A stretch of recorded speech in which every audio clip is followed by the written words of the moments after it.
Hi, I'm Damian Gough from your Minor Podiatry. I've just spent the day with Tyson Franklin at his podiatry marketing workshop.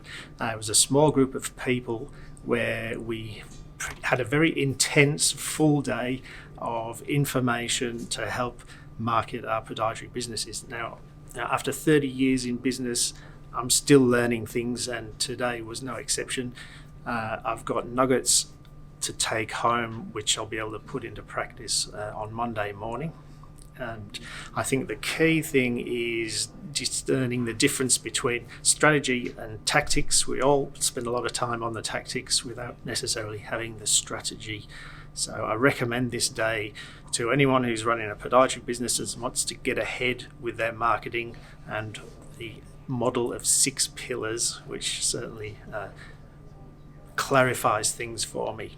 So go ahead and get yourself on the next course.